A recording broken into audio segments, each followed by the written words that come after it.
So if your toilet is, slowly leaking over time, what probably happened was this fluid flush valve, which is this thing on your toilet, doesn't have a perfect seal with that right there, which is the flush valve, which goes from the tank, which fills up with water and then drains into the toilet to flush it.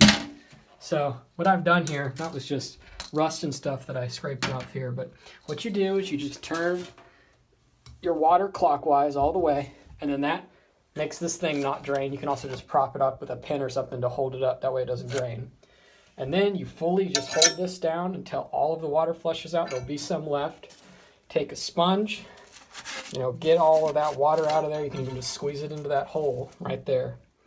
And then you're going to replace it with what I got here, which is I got a Fluid Master kit because it comes with a seal. Because if you just buy a normal stop valve like that red thing, then your seal might not be perfect, which what happened here, as you can see, the rust right there caused this to have an imperfect seal along the outer rim here and then slowly leak into the toilet. So all you got to do is grab this thing and then I'll show you how to put it in.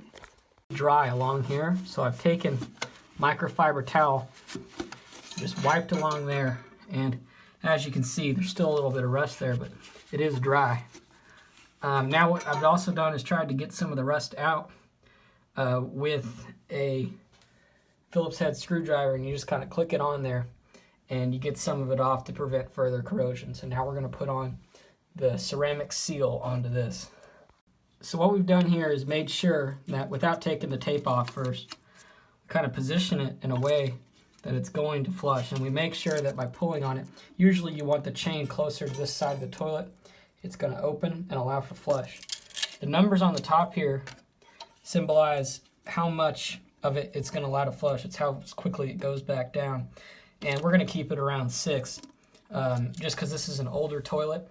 It's at 6 liters per flush. Even though that's not a direct correlation, that should be a pretty similar number right there. So we're going to position it kind of facing up along.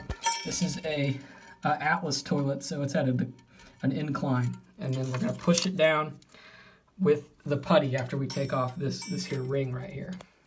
Now that we've got this thing compressed, as you can see, I kind of lifted it up and pushed down on that black thing to make sure it was fully compressed.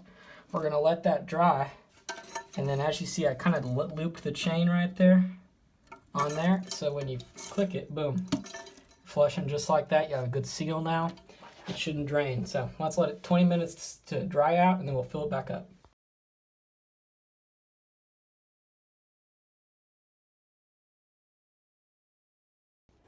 So this is a good way to save some money every time you're doing a wash. I do the laundry once a week, so sometimes they leave these things open when they're checking, and you can even check here. They actually left quite a few of them open in this location, but that's where the coins come out. So put those coins in your wash stuff, but you're and behold, boom, just grab those puppies. Ugh. Just like that, and boom, you get your $1.50 back.